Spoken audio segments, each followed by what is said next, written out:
बिस्मिल्लाहिर्रहमानिर्रहीम अस्सलाम वालेकुम। आज हम CS402 GDP का सलूशन डिस्कस करेंगे। तो चलिए जी स्टार्ट करते हैं।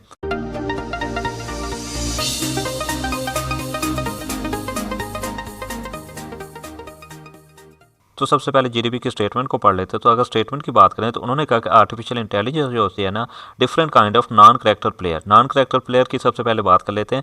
ये ऐसे करेक्टर होते हैं जो गेम के अंदर प्रोग्राम किए जाते हैं, यानी किसी रियल प्लेयर के साथ फाइट वगैरह करने के लिए, उनके साथ मुकाबला करने के लिए बनाए जाते हैं। जैसे अगर हम पबजी की बात करें तो वहाँ पे प्लेयर प्ले कर रहे होते हैं ना, तो वहाँ पे अचानक कोई बोट आ जाता है। तो उस बोट की बात करें तो वो नॉन प्लेयर करेक्टर है, यानी उसे प्रोग्रामिंग के थ्रू वहाँ पे लाया जाता है, वो एक्चुअल में एग्जिस्ट नहीं कर रहा होता। तो यहाँ पे आर्टिफिशियल इंटेलिजेंस में ऐसे नॉन प्लेयर करेक्टर जनरेट किए जाते हैं जो कि रिस्पॉन्सिव होते हैं, अडेप्टिव होते हैं और इंटेलिजेंट बिहेवियर होते हैं। अब मैंने इनको बोल्ड क्यों किया ये मैं आपको आगे चल के बताऊंगा। तो यहाँ पे यह चीजें आपने नोट कर ली कि रिस्पॉन्सिव है, अडेप्टिव है और इंटेलिजेंट बिहेवियर है। सो कह रहा है कि जो एनपीसी होते हैं ना, वो different kind of action perform करते हैं, यानी उनके सामने अगर कोई बॉट आ जाता है, यानी उनके सामने अगर कोई प्लेयर आ जाता है और उसके सामने फायरिंग करने लगता है, तो वो भी फायरिंग करने लगते हैं। तो इस तरह के प्री डिफाइंड एक्शन होते हैं और एनपीसी उनके मुकाबले में उस तरह के एक्शन परफॉर्म करते हैं। अब यहाँ पे वो कह रहा है कि गेम डेवलपर जो होते हैं ना, डिफरेंट काइंड ऑफ जो मशीन होते हैं ना, उनको इंप्लीमेंट कर लिए complex behaviour of NPC implement करते हैं। अब यहाँ पे एक मेथड जो है ना, इसे बहुत डिफरेंट काइंड ऑफ मेथड से यूज किया जा सकता है, लेकिन एक मेथड जो है वो है फाइनाइट स्टेट मशीन जो है ना, इन केसेस में यूज की जाती है। तो यहाँ पे वो यही पूछ रहे हैं कि अगर आप फाइनाइट स्टेट मशीन के थ्रू अगर इंप्लीमेंट करना चाहें तो कैसे करेंगे। तो यहाँ पे उसने तीन चॉइसेस हमें दे दी हैं। सबसे पहले दे दी है NFA, non deterministic finite automata, उसके बाद डीएफए दे दी और लास्ट पे उसने हमें जीटीजी दे दी। तो सबसे पहले तो हमें ये जानने की जरूरत है कि ये डीएफए क्या होता है, एनएफए क्या होता है और जीटीजी क्या होता है। सो आपको पता है कि जब भी हम डीएफए पढ़ते हैं तो वहाँ पे क्या होता है कि हमारे पास जो करेक्टर होते हैं ना, वो गिवन होते हैं, अल्फाबेट जो होते हैं ना, वो गिवन होते हैं। यहाँ पे अगर बात करें जैसे सिग्मा है ना, ए अल्फाबेट, और इस तरह अगर इसकी बात करें तो ये बी अल्फाबेट है। तो यहाँ पे हम इनको और नेम दे देते हैं। एक को हम बस नेम दे देते हैं, सेकंड को हम कार नेम दे देते हैं। डीएफए में क्या है, यहाँ पे हमारे पास एक स्टेट है, जैसे एक बंदा है ना, वो मैं आपको सिंपल से एग्जांपल से समझाने की कोशिश करता हूँ कि डीएफए में क्या होता है। एक बंदा है, वो लाहौर में रहता है, वो इसकी इनिशियल स्टेट है। तो यहाँ पे इनिशियल स्टेट ये इसको रिप्रेजेंट कर रहा है। अब ये बंदा जो है ना, ये इस्लामाबाद जाना चाह रहा है, इसकी फाइनल डेस्टिनेशन है, यानी कि इस पे इसने पहुंचना है। तो यहाँ पे हमने इसको डबल सर्कल से फाइनल स्टेट बना दिया है। अब यहाँ पे इस बंदे के पास दो चॉइसेस हैं, हमने यहाँ पे चॉइसेस बता दिए। ए ऑप्शन जो है वो है बस और बी ऑप्शन जो है वो है कार। तो यहाँ पे अगर है कि ये बंदा जो है ये बस के थ्रू जाता है, तो ये क्या करेगा, अगर बस के थ्रू जाता है तो अपनी डेस्टिनेशन के ऊपर पहुंच जाएगा। अब इसी तरह सेकंड जो चॉइस है उसके पास वो है बी ऑप्शन, जो कि है कार की। अब यहाँ पे डेस्टिनेशन पे उस बंदे के साथ ये है कि अगर वो वही बस को यूज करता है तो वो दोबारा से जो है ना अपनी इनिशियल स्टेट के ऊपर आ जाएगा और वहां से फिर से वही रूट लेकर ना दोबारा से फाइनल स्टेट के ऊपर जा सकता है। अब यहाँ पे एक और पॉसिबिलिटी है ना कि अगर वो बस को नहीं लेता तो सेकंड पॉसिबिलिटी हमने क्या कहा था कि कार है। तो यहाँ पे कार में ये है कि अगर वो कार से सफर करता है ना, तो वो अपनी जो फाइनल डेस्टिनेशन यानी इस्लामाबाद नहीं पहुंच सकेगा, बल्कि कहाँ पे किसी और जगह पे पहुंच जाएगा। अब यहाँ पे ये जगह कुछ ऐसी है कि यहाँ पे आके वो लॉक हो जाएगा। जैसे ही कार के ऊपर यहाँ पे आएगा तो यहाँ पे आकर लॉक हो जाएगा। अब यहाँ से चाहे वो बस ले ले चाहे वो कार ले ले, तो यहाँ से वो हिलने वाला नहीं है। और इसी तरह अगर वो अपनी डेस्टिनेशन के ऊपर पहुंच गया है तो वहां पे वो बंदा क्या करता है कि अगर वो कार के ऊपर सफर करता है ना, तो वो फिर से स्टेट के ऊपर आ जाता है, यानी कि फाइनल स्टेट से निकल जाता है और यहाँ पे आके फिर से वो फंस जाएगा, यहाँ से आगे कहीं नहीं जा सकेगा। तो डीएफए में क्या होता है कि यहाँ पे जो रिजिड एक्शन होते हैं ना, एक प्री डिफाइंड एक्शन होता है, अगर वो करेंगे तो उसके मुकाबले में एक और एक्शन होता है तो वो परफॉर्म होगा।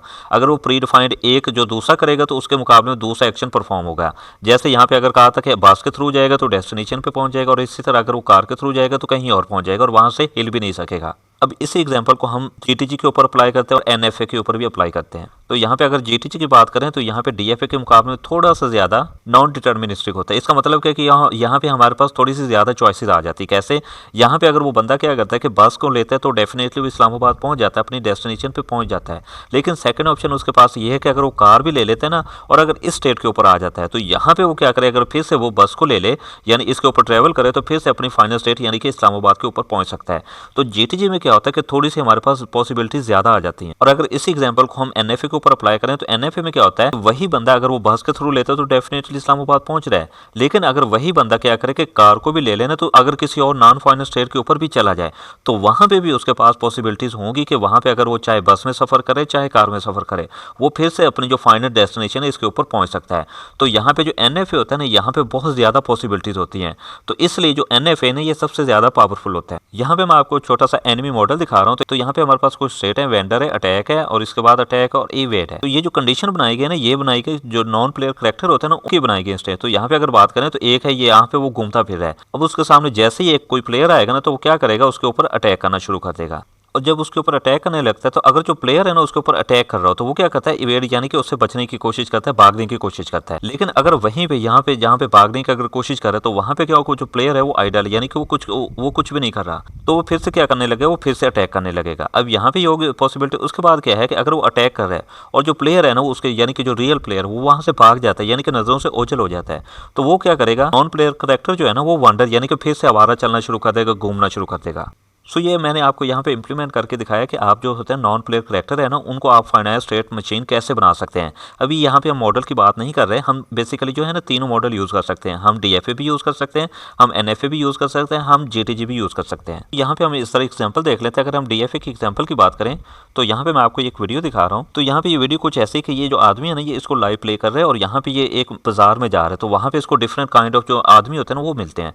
तो ये क्या करता है, अगर किसी को आवाज़ देता है, कोई क्वेश्चन पूछता है तो वो आगे से जवाब देने लगता है। तो यहाँ पे मैं आपको जरा प्ले करके दिखाता हूँ। तो यहाँ पे देखें इसके सामने एक आदमी है ना, ये उसको रोकता है और इससे पूछता है कि कहाँ पे जा रहे हो। अब यहाँ पे जो आगे दाढ़ी वाला आदमी है ना यहाँ पे रुक जाता है और उसको बताता है कि मैं अपनी जॉब पे जा रहा हूँ और मुझे डिस्टर्ब मत करो। इस तरह की जो मॉडलिंग है ना वो डीएफए के थ्रू की जा सकती है, यानी सिंपल सा जो रिस्पॉन्स होता है और वहाँ पे उसका प्री डिफाइंड एक एक्शन होता है और उसके मुकाबले में एक रिस्पॉन्स दिया जाता है। तो यहाँ पे जैसे ही उसको आदमी को रोकता है वहाँ पे उसको रिस्पॉन्स देने लगता है। तो ये डीएफए की एग्जाम्पल थी। अगर हम जीटीजी की देखें तो यहाँ पे क्या है, एग्जाम्पल आप देखें तो यहाँ पे आप देखें ये जो प्लेयर है ना ये प्ले कर रहा है और यहाँ पे एक आदमी को मार देता है, ऊपर से उसको पुलिस पकड़ने आ जाती है।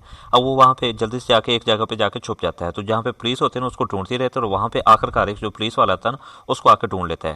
तो जब उसको ढूंढ लेता है ना तो वहाँ पे वो गिरफ्तार कर लेता है। तो जीटीजी में एक से ज्यादा पॉसिबिलिटीज प्रोवाइड होती हैं और ये डीएफए से ज्यादा पॉसिबिलिटीज प्रोवाइड करता है। अगर हम एनएफए की एग्जांपल की बात करें तो यहाँ पे देखें कि प्लेयर प्ले कर रहा है और यहाँ पे इसके ऊपर एनिमी आ जाता है। तो यहाँ पे देखें एक जो प्लेयर होता है ना नॉन प्लेयर कैरेक्टर को जब मारा होता है ना तो वहाँ पे जो नॉन प्लेयर कैरेक्टर होता है ना पहले तो आगे बढ़ता रहता है, लेकिन वहाँ पे जब देखते हैं ना तो उसके हेल्थ कम हो रही है तो वहाँ पे पीछे भाग जाता है। तो इस तरह का जो बिहेवियर होता है ना ये एनएफए में एग्जिबिट किया जाता है, यानी एक से ज्यादा पॉसिबिलिटीज होती है। वहाँ पे वो जाएगा अपनी हेल्थ को हील करेगा और फिर दोबारा से अटैक करेगा। और यहाँ पे जरा एक एनएफए की और एग्जांपल देख लेते हैं। तो यहाँ पे प्लेयर और एक नॉन प्लेयर कैरेक्टर की आपस में फाइट हो रही थी। तो जो प्लेयर होता है ना फायरिंग कर रहा होता है और उसके बाद पीछे हटना शुरू कर देता है। तो वहाँ पे जो नॉन प्लेयर कैरेक्टर होता है ना वहाँ पे इंटेलिजेंट बिहेवियर यानी रिस्पॉन्सिव अडेप्टिव बिहेवियर का मुजाहरा करता है और उसके ऊपर जो बॉम्ब फेंके उसको मार देता है। सो यहाँ पे आपको समझ आ गई हो कि एनएफए में क्या होता है कि डिफरेंट काइंड जो एक्शन होता है ना वो परफॉर्म कर सकता है, यानी कि बहुत ज़्यादा पॉसिबिलिटीज होती है ना। जैसे इसमें क्या था कि जो प्लेयर था ना वो आगे पहले उसके ऊपर अटैक कर रहा था, फायरिंग कर रहा था और फिर पीछे हटने लगा और छुप रहा था। तो उसने क्या किया, पहले जो वो फायरिंग ही कर रहा था, लेकिन नॉन प्लेयर जो कैरेक्टर था ना वो फायरिंग कर रहा था, लेकिन जैसे ही प्लेयर जो पीछे हटना शुरू उसने क्या किया, उसने बॉम्ब फेंके उसको गिरा दिया। तो इसके पास जो है ना पॉसिबिलिटी बहुत ज़्यादा है, यानी जब प्लेयर जैसे जैसे एक्शन परफॉर्म कर रहे हैं ना डिफरेंट काइंड ऑफ, वो वैसे वैसे ही एक्शन को अपनी पॉसिबिलिटीज़ को जो है ना वो परफॉर्म करता जाता है। जैसे वो बॉम्ब निकाल के फेंक सकता है, या पीछे छुप सकता है, ये इसके पीछे भाग सकता है, ये इसके ऊपर फायरिंग कर सकता है, या इसी तरह का कोई और स्प्रे वगैरह यूज कर सकता है। इस तरह की पॉसिबिलिटी जो है ना वो सिर्फ एनएफए के थ्रू पॉसिबल है, डीएफए और टीजी के थ्रू पॉसिबल नहीं है। तो यहाँ पे मैंने आपको स्टार्ट में दिखाया था कि रिस्पॉन्सिव होना चाहिए, अडेप्टिव। अडेप्टिव का मतलब होता है कि सिचुएशन के अकॉर्डिंग, यानी कि सिचुएशन है ना, जैसे अगर एक आदमी के दूसरे को मार है, जैसे पबजी में है, तो जब वो बॉट होता है ना वो क्या कर रहा होता है, जब मार होता है ना प्लेयर को तो प्लेयर जो उसको वापस से मारना शुरू कर देता है और बॉट है वहां से भागने की कोशिश नहीं करता, वहां पे जाकर ढेर हो जाता है। तो वहां पे जो है ज्यादातर डीएफए को अप्लाई किया जा रहा होता है। तो अडेप्टिव में ये भी तो हो सकता है ना कि जो बॉट है ना अगर वो उसको प्लेयर मारना शुरू कर देता है तो वो भागना शुरू कर दे या बचने की कोशिश करे या कोई बम मारना शुरू करे या इसी तरह की कोई और सिचुएशन अगर वो यूज करता है ना तो वहां पे जो है वो एनएफए को अप्लाई किया जा रहा होता है। और इंटेलिजेंट जो बिहेवियर है ना वो डीएफए के थ्रू पॉसिबल नहीं, ना ही जीटीजी के थ्रू पॉसिबल है। तो डीएफए जो होता है ना ये बिल्कुल लिमिटेड से एक्शन परफॉर्म करता है और इस तरह अगर जीटीजी की बात करें तो थोड़े से ज्यादा, यानी कि डीएफए से थोड़ी सी ज्यादा पॉसिबिलिटीज हमें फराहम करता है। लेकिन अगर हम बात करें जो एनएफए है ना हमें सबसे ज्यादा पॉसिबिलिटीज देता है कि नॉन प्लेयर कैरेक्टर है ना उसके अगर पास कोई प्लेयर आ जाए और वहां पे उसके ऊपर फायरिंग करने लगेगा तो वो भी फायरिंग करने लगेगा। अगर नॉन प्लेयर कैरेक्टर कोई ऐसा है कि वहां पे उसकी हेल्थ जो है वो कम होना शुरू हो जाती है तो वहां पे नॉन प्लेयर कैरेक्टर यानी कि जो रोबोट वगैरह होंगे ना, जो बॉट वगैरह होंगे वो वहां से भागना शुरू कर देंगे, यानी कि अपने आप को सेव करने की कोशिश करेंगे। लेकिन अगर उनकी हेल्थ पूरी है तो वो क्या करेंगे, डिफरेंट काइंड ऑफ जो एनिमेशन है वो यूज करेंगे, जैसे कि वो अपने पास से बम यूज कर सकते हैं, इसी तरह स्प्रे यूज कर सकते हैं या छुप के वार कर सकते हैं। तो इस तरह के बहुत सारी पॉसिबिलिटीज वो ट्राई कर सकते हैं। तो ये सारी चीजें जो है हमें नॉन प्लेयर कैरेक्टर में जो फ्राम कर सकता है वो एनएफए फ्राम कर सकता है, बाकी दोनों फ्राम नहीं कर सकते। अब यहाँ पे हम फाइनल आंसर जो है ना उसको डिस्कस कर लेते हैं। तो यहाँ पे आप कुछ ऐसे लिखेंगे, प्रेफरेबल चॉइस जो है वो एनएफए लिखेंगे। अब यहाँ पे इसकी रीजन कुछ ऐसे हैं कि जब आप कोई भी आर्टिफिशियल इंटेलिजेंस की कोई गेम बना रहे होते हैं ना तो वहाँ पे उसकी टाइप और कम्प्लेक्सिटी भी मैटर कर रहा होता है। यानी अगर आप कोई सिंपल टाइप की बना रहे हैं तो वहाँ पे डीएफए भी आप यूज कर सकते हैं। इसी तरह अगर आप थोड़ी सी कम्प्लेक्स बना रहे हैं तो वहाँ पे आप जीटीजी यूज कर सकते हैं। लेकिन अगर आप एनएफए की बात करें तो यहाँ पे उसने जो हमें सिचुएशन दी थी ना कि उसने कहा था कि रिस्पॉन्सिव होनी चाहिए, अडेप्टिव होनी चाहिए और इंटेलिजेंट बिहेवियर होनी चाहिए। तो इसके ऊपर हम फोकस करते हुए जो यूज करेंगे वो ऑन प्लेयर के जो हम यूज करेंगे वो हम करेंगे NFA को यूज करेंगे। तो NFA जो होता है ना, रिस्पॉन्सिव, अडेप्टिव और इंटेलिजेंट बिहेवियर जो होता है ना, इसको अच्छी तरह से इंप्लीमेंट कर सकते हैं, जबकि ये जो DFA और GTG में ये चीज पॉसिबल नहीं होती। NFA की अगर बात करें तो ये बेस्ट परफॉर्म तब करते हैं जहां पे हमें नॉन डिटर्मिनिज्म यानी कोई जहां पे बहुत ज्यादा पॉसिबिलिटी चॉइसेस हो, तो वहां पे अगर हम कोई परफॉर्म करना हो, जैसे अगर मैंने पहले ही आपको एग्जांपल दिया है कि अगर एक बॉट एक प्लेयर के सामने आ जाता है, तो अगर प्लेयर जो होता है ना उसके ऊपर फायरिंग कर रहा होता है ना, वो भी उसके ऊपर फायरिंग करने लगे। लेकिन अगर जो प्लेयर है ना वो हाइड करके उसके ऊपर फायरिंग करता है, तो आगे से जो बॉट है ना वो सीधा खड़ा होकर मतलब उसके ऊपर फायरिंग नहीं करते रहना चाहिए। तो वहां पे जो बॉट है ना उसको भी छुप कर या बॉम्ब के थ्रू या डिफरेंट काइंड ऑफ जो एक्शन है वो परफॉर्म करके प्लेयर के ऊपर अटैक करना चाहिए। तो इस तरह की जो पॉसिबिलिटीज होती है ना वो जो परफॉर्म की जा सकती हैं वो NFA के थ्रू परफॉर्म की जा सकती हैं। लेकिन अगर हम NFA की बात करें तो इसको इंप्लीमेंट करना कम्प्लेक्स होता है, जबकि अगर DFA और GTG की बात करें तो इनको उनको इंप्लीमेंट करना ईजी होता है। तो ये तो था इसका GDP का आंसर। तो मैं यहाँ पे 90% श्योर हूँ इसका जो आंसर है वो NFA है। मैंने इसको काफ़ी जगह पे सर्च आउट किया है, इसको यूट्यूब के ऊपर किया, डिफरेंट बुक से किया और काफ़ी जगह से इंटरनेट से किया, लेकिन इसका जो प्रॉपर आंसर है वो कहीं पे भी अवेलेबल नहीं है। और अगर आपकी रिकमेंडेड बुक की बात करें तो यहाँ पे भी उसका आंसर जो है इस तरह से कुछ भी अवेलेबल नहीं है, यानी वहाँ पे इसकी जो इस तरह की इंप्लीमेंटेशन है वो बिल्कुल भी किसी तरह से भी नहीं दिखाई गई। तो यहाँ पे मेरे हिसाब से 90% जो इसका आंसर बन रहा है वो NFA बन रहा है। आप इसको फॉलो करना चाहें तो कर सकते हैं, लेकिन अगर आपको कोई और आंसर लग रहा है जैसे DFA लग रहा है, GTG लग रहा है, तो आप अपने अकॉर्डिंग बना सकते हैं, लेकिन मैं 90% श्योर हूँ कि ये जो आंसर है NFA ही है।